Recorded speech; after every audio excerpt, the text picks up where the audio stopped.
Hello प्यारे बच्चों, आज के इस वीडियो में हम लोग बात करने वाले हैं यहाँ पर एक नए टॉपिक की जिसका नाम है आपका इलेक्ट्रिक पोटेंशियल। तो ये हमारा सेकंड चैप्टर होता है यूनिट नंबर फर्स्ट इलेक्ट्रोस्टैटिक के अंदर। तो पिछले वीडियो में हम लोगों ने देखा था कि गॉस थ्योरम क्या होती है, गॉस थ्योरम की एप्लीकेशन क्या होती है और साथ में हमने पढ़ा था इलेक्ट्रिक फ्लक्स क्या होता है। तो वहां पर मैंने आपको एक चीज बताई थी कि इलेक्ट्रिक फ्लक्स जो होता है ना, वो इलेक्ट्रिक फील्ड को ही देखने का एक और क्या होता है, तरीका होता है। सेम वे में जब हम इलेक्ट्रिक पोटेंशियल की बात करते हैं तो ये पोटेंशियल भी जो होता है ना, ये क्या होता है, आपका एक तरीका होता है इलेक्ट्रिक फील्ड को देखने का, समझने का। ठीक है, लेकिन क्वेश्चन ये आता है कि फिर हम इलेक्ट्रिक फील्ड के लिए इलेक्ट्रिक कहीं पर इलेक्ट्रिक फ्लक्स यूज कर रहे हैं, कहीं पर पोटेंशियल यूज कर रहे हैं, तो ऐसा क्यों?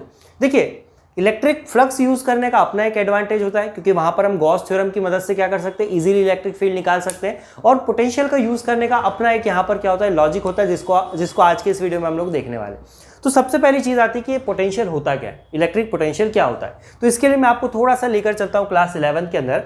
11th में हमने देखा था कि मान लीजिए आपके पास यहाँ पर क्या है, ग्राउंड है और इस ग्राउंड के ऊपर, अर्थ के ऊपर यहाँ पर एक ब्लॉक पड़ा हुआ है जिसका मास है लेट से m। ठीक है, नाउ मुझे ये बताओ कि जब ये इस ऑब्जेक्ट, ये जो आपका ऑब्जेक्ट है, ये इस ग्राउंड के ऊपर पड़ा हुआ है तो इसकी एनर्जी कितनी होगी? हमको पता है इसकी जो पोटेंशियल एनर्जी होगी वो कितनी होगी, आपकी 0। ठीक है, नाउ अब इस ऑब्जेक्ट को उठाकर, इस ब्लॉक को उठाकर मैं h1 हाइट के ऊपर ले आया, लेट से कि a पॉइंट के ऊपर मैं इसको लेकर आ गया हूँ।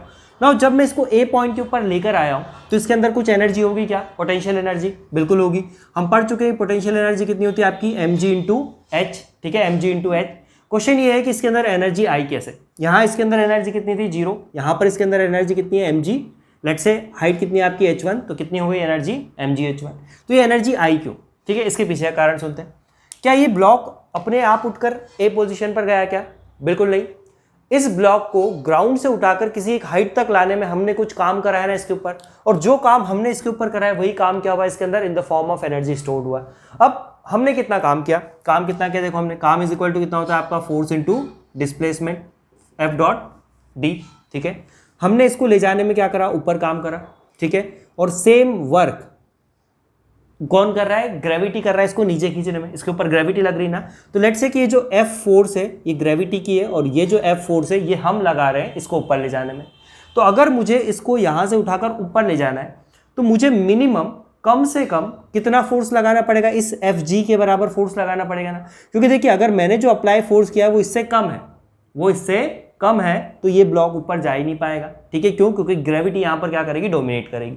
लेकिन जैसे ही मेरी वैल्यू इसके बराबर या इससे ज़्यादा हो जाए तो ये ब्लॉक क्या करेगा, इजीली ऊपर मूव करेगा। तो अभी के लिए हम जो ब्रेक इवन कंडीशन है, जहाँ पर हमारा f की जो मिनिमम वैल्यू है किसके बराबर होना चाहिए, fg के बराबर।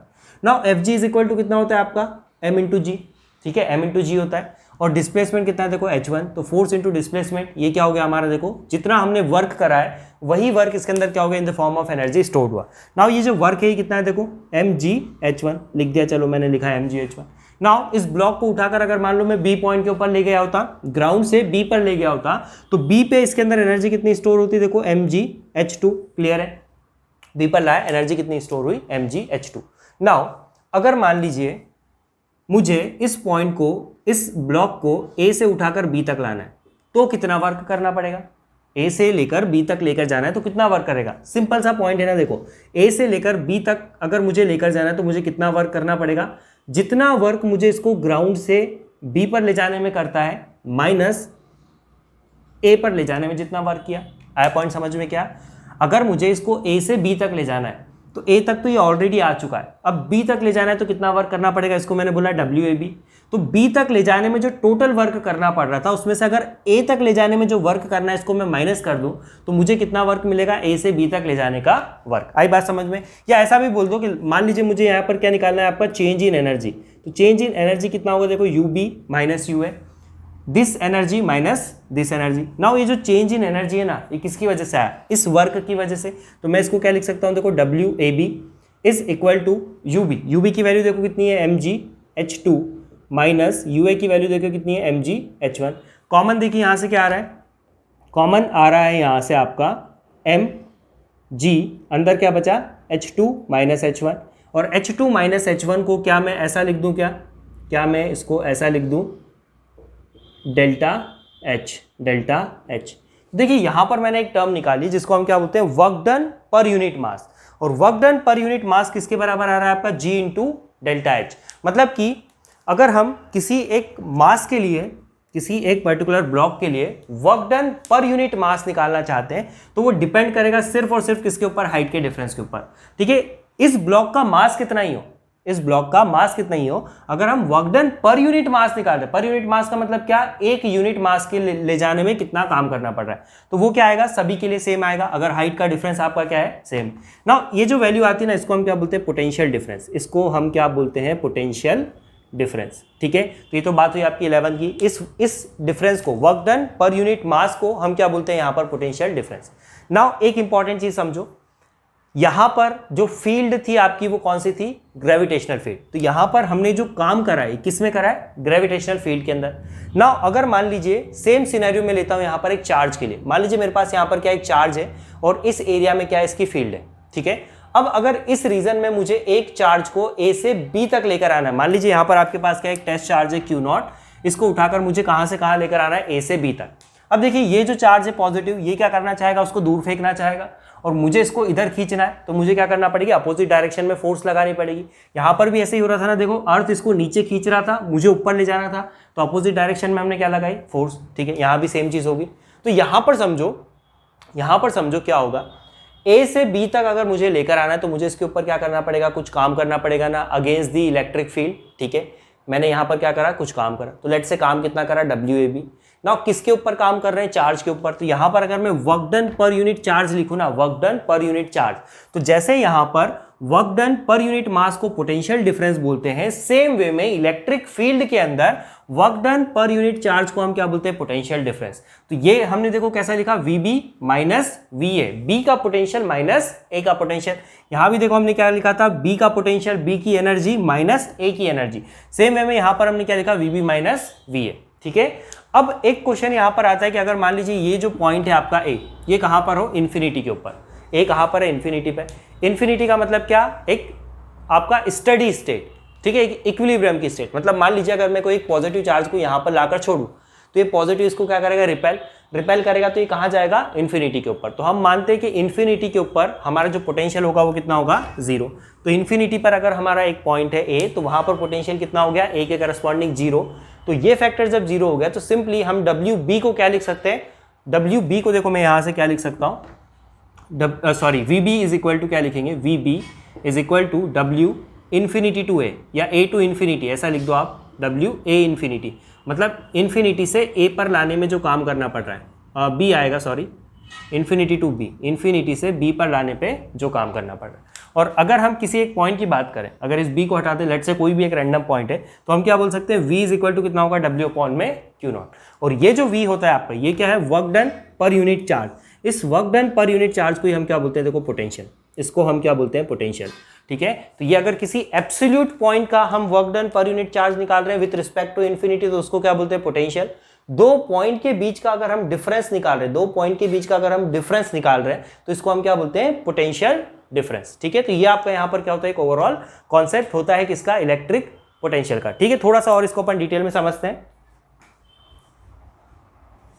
चलो यहां पर देखते हैं कि हमारा जो पोटेंशियल आया था वो कितना आया था आपका, W अपॉन में Q0। अगर हम इस Q0 की वैल्यू को कितना लिखें, 1, Q0 का वैल्यू कितना लिखें, 1 यूनिट। ठीक है, तो यहां पर आपका जो Q0 है, इसकी वैल्यू जैसे ही 1 होगा, V इज इक्वल टू क्या हो जाएगा, W। तो नाउ अगर मुझे इलेक्ट्रिक पोटेंशियल को डिफाइन करना है तो हम कैसे डिफाइन कर सकते हैं, work done in bringing a unit positive charge, work done in bringing a unit positive charge from infinity to a point in an electric field is called electric potential. तो electric potential को कैसे define किया गया है कि infinity से अगर किसी एक यूनिट पॉजिटिव चार्ज को उठाकर फील्ड में किसी एक पॉइंट पर लाने पे जो काम करना पड़ता है, उस काम को हम क्या बोलते हैं, यहां पर इलेक्ट्रिक पोटेंशियल। ठीक है, नाउ इसकी अगर हम यूनिट की बात करें तो देखो क्या है, यूनिट क्या होगी आपकी, पोटेंशियल इज इक्वल टू क्या, work done upon charge. Work done की यूनिट होती है जूल, चार्ज की क्या होगी, कूलाम। तो जूल पर कूलाम क्या होती है, इसकी यूनिट होती है। ठीक है, लेकिन इसको एसआई यूनिट के अंदर हम क्या बोलते हैं, वोल्ट। इसको हम एसआई यूनिट में क्या बोलते हैं, वोल्ट। तो 1 volt is simply is equal to कितना होता है, 1 जूल अपॉन में 1 कूलाम। ठीक है, अब आपने अपने घरों के अंदर जो बैटरी देखी होगी, जो सेल आता है हम रिमोट में यूज करते हैं, वो कितना होता है आपका, 1.5 वोल्ट का। इसका मतलब क्या है कि वो जो सेल है उसको अगर हम किसी डिवाइस में लगा रहे हैं, ठीक है, तो वो 1 कूलाम के चार्ज के ऊपर कितना काम करने वाला है, 1.5 जूल का। ठीक है, 1.5 वोल्ट का मतलब क्या, 1.5 जूल अपॉन 1 कूलाम। तो 1 कूलाम के चार्ज के ऊपर वो कितना काम करने वाला है, 1.5 जूल का। तो इस तरह से हम क्या करते हैं, यहाँ पर पोटेंशियल को डिफाइन करते हैं। ठीक है, अब बात ये आती है कि भाई ये जो पोटेंशियल है ये हमारा इलेक्ट्रिक फील्ड से तो रिलेटेड है ना, तो हमको इस पोटेंशियल और इलेक्ट्रिक फील्ड के अंदर एक रिलेशन यहाँ पर क्या करना है, एस्टैब्लिश करना है कि इलेक्ट्रिक फील्ड और पोटेंशियल में क्या रिलेशन होगा। चलिए समझते हैं। ये मान लीजिए कि मेरी इलेक्ट्रिक फील्ड जो उस डायरेक्शन में लग रही है और यहाँ पर क्या है, 2 पॉइंट है ए से बी। अब किसी पॉइंट को मैं कहाँ से कहाँ लेकर आ रहा हूँ, ए से बी तक लेकर आ रहा हूँ। ठीक है, तो ए से बी तक लाने में मेरे को जो वर्क करना पड़ेगा वो कितना होगा, देखो W A B and W A B is equal to कितना होगा, देखो जितना मेरे को यहाँ पर फोर्स लगाना पड़ेगा, तो फोर्स इनटू डिस्प्लेसमेंट। तो लेट्स से कि डिस्प्लेसमेंट है, लेट्स से यहाँ पर dx मेरे पास क्या है यहाँ पर डिस्प्लेसमेंट, ये चलो ठीक है। नाउ इस फोर्स की वैल्यू कितनी होनी चाहिए, देखो ध्यान से समझना है इसको बिल्कुल। ये जो आपका पॉइंट है, इस पॉइंट पर इलेक्ट्रिक फील्ड कितनी लग रही है, ई, और एक चार्ज है क्यू नॉट चार्ज है जिसको उठाकर हम ए से बी लेकर आ रहे हैं। तो यहाँ पर जो चार्ज है वो कितना है आपका क्यू नॉट। नाउ इस इलेक्ट्रिक फील्ड की वजह से इस चार्ज के ऊपर एक फोर्स लगेगी कि नहीं, क्यू नॉट इंटू ई, ये लगेगी इसके ऊपर फोर्स।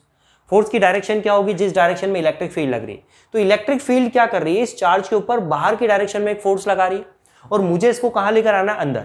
तो अगर हम एक केस यहाँ पर एज्यूम करें कि हम इस बॉडी के अंदर कोई एक्सेलरेशन नहीं करवा रहे चार्ज के अंदर, तो जितना फोर्स ये यहाँ पर लगा रहा है कम से कम उतना ही फोर्स हमको क्या करना पड़ेगा, अपोजिट डायरेक्शन में लगाना पड़ेगा, तब जाके हम इस चार्ज को यहाँ से यहाँ ले पाएंगे। आई क्या बात समझ में, इलेक्ट्रिक फील्ड इसको उधर लेकर जा रही है और हमको इसको इधर लाना है, तो हमको इधर फोर्स लगाना पड़ेगा। कितना, जितना इलेक्ट्रिक फील्ड लगा रही कम से कम उतना फोर्स लगाना पड़ेगा, तभी हमारा जो चार्ज है वो इस तरफ आएगा ना। ठीक है, तो इसका मतलब क्या है कि जो हम फोर्स अप्लाई कर रहे हैं एफ, ये किसके बराबर होगी, माइनस क्यू नॉट इंटू ई। होगा कि नहीं भाई, माइनस क्यों आया, क्योंकि देखो इलेक्ट्रिक फील्ड की वजह से फोर्स उधर है और हम जो लेकर आ रहे हैं वो इधर है। तो यहाँ पर क्या हो गया, देखो माइनस क्यू नॉट इंटू ई। इसको जरा यहाँ पर पुट कर देते हैं, तो ये हो गया देखो W A B is equal to कितना होगा, minus q naught E dot D x, ये हो गया, डी एक्स माने डिस्प्लेसमेंट। ठीक है, इस क्यू नॉट को अपॉन में ले लूँ क्या, तो ये देखो कितना हो गया आपका वर्क डन अपॉन में q naught is equal to कितना, माइनस का E dot D x, E dot D x. ठीक है, now work done per unit charge कितना होता है, work done per unit charge कितना होता है आपका पोटेंशियल ना। देखो work done per unit charge क्या होता है आपका पोटेंशियल, ये लिखा अपन ने, work done per unit charge क्या, पोटेंशियल। और ए से बी तक लेकर आ रहे हैं तो हम क्या बोलेंगे, पोटेंशियल डिफरेंस। तो पोटेंशियल डिफरेंस कितना होगा, देखो V B minus V A. अपन ने अभी देखा था कि V B W A B upon Q naught को हम क्या लिखते हैं, V B minus V A. तो V B minus V A is equal to कितना आ रहा है, देखो माइनस का ई डॉट डी एक्स से डॉट प्रोडक्ट हटा देता हूँ, कितना आएगा कॉस थीटा। नाउ थीटा कितना है, डिस्प्लेसमेंट और ई के बीच का थीटा देखो आप, डिस्प्लेसमेंट इस डायरेक्शन में है ना, ए से बी लेकर आ रहे हैं, और ई इस डायरेक्शन में, दोनों के बीच का एंगल कितना है, 180 डिग्री। दोनों एक दूसरे से क्या है, विपरीत दिशा में मूव कर रहे हैं। तो थीटा की जब मैं यहाँ पर वैल्यू पुट करूंगा, थीटा इज इक्वल टू कितना, 180 डिग्री। तो 180 डिग्री के ऊपर आप देखिएगा कि यहाँ पर जो आपका पोटेंशियल डिफरेंस निकल कर आ रहा है, V B minus V A is equal to cos 180 is equal to -1, और माइनस माइनस कितना हो गया आपका प्लस। तो आंसर कितना आ रहा है, ई इंटू डी एक्स। ठीक है, तो electric field into displacement is equal to क्या होता है आपका, पोटेंशियल डिफरेंस बिटवीन 2 पॉइंट। तो ये जो आपका पोटेंशियल डिफरेंस है ना, ये क्या होता है आपका electric field into D x. ठीक है, थोड़ा सा अगर मैं इसको और सिंप्लीफाई करके आपके लिए लिखूं, तो ये क्या है मेरा, देखो पोटेंशियल का डिफरेंस। ठीक है, तो मैं इसको डीवी लिख दूं क्या, और ये क्या है आपका डी एक्स। तो d V upon d x is equal to कितना होता है आपका ई। ठीक है, ई इज इक्वल टू क्या होता है, डीवी अपॉन डी एक्स। और यहाँ पर हम प्योरली बात कर रहे हैं किसकी, सिर्फ और सिर्फ मैग्नीट्यूड की। ठीक है ना, क्योंकि यहाँ पर देखो हमने डॉट प्रोडक्ट हटा दिया। ठीक है, तो डायरेक्शन को हमने इसमें थीटा में इंक्लूड कर लिया। तो यहाँ पर ई जो है वो क्या है हमारे यहाँ पर एक सिंपल सा आपका मैग्नीट्यूड किसका, इलेक्ट्रिक फील्ड का। तो इलेक्ट्रिक फील्ड जो होती है वो सिंपली क्या होती है आपका, change in potential with respect to distance. ठीक है, तो अगर इस पूरे लेक्चर को मैं समराइज करूं, तो यहाँ पर हमने देखा कि इलेक्ट्रिक फील्ड जो होती है, ठीक है, उसको रिप्रेजेंट करने का एक और तरीका होता है हमारे पास, कौन सा, इलेक्ट्रिक पोटेंशियल। इलेक्ट्रिक पोटेंशियल क्या होता है, किसी भी चार्ज को, एक यूनिट पॉजिटिव चार्ज को इन्फिनिटी से उठाकर इलेक्ट्रिक फील्ड में किसी पॉइंट पर लाने में जो काम करना पड़ता है उसको हम क्या बोलते हैं यहाँ पर, इलेक्ट्रिक पोटेंशियल।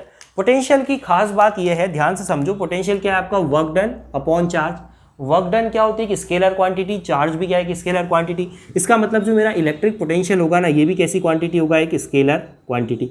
और स्केलर क्वांटिटी होने का एडवांटेज सबसे बड़ा यही है कि जब हम इलेक्ट्रिक फील्ड को नॉर्मल इलेक्ट्रिक फील्ड की तरह से देखते हैं तो वहाँ पर हमको डायरेक्शन का केयर करना पड़ता है। या जब हम फ्लक्स की बात करते हैं तो फ्लक्स के अंदर भी हमको ई और डी एस दोनों की डायरेक्शन को देखना पड़ता है।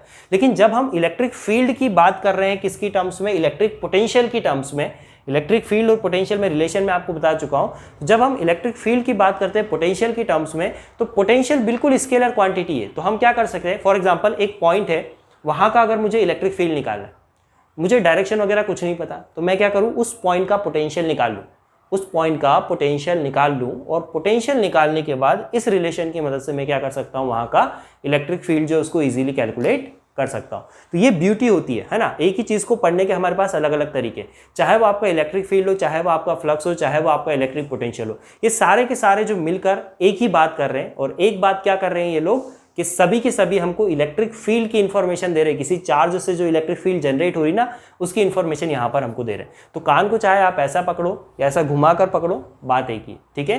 तो आई होप आपको सारा टॉपिक यहाँ पर समझ में आया होगा, आपने इंजॉय किया होगा।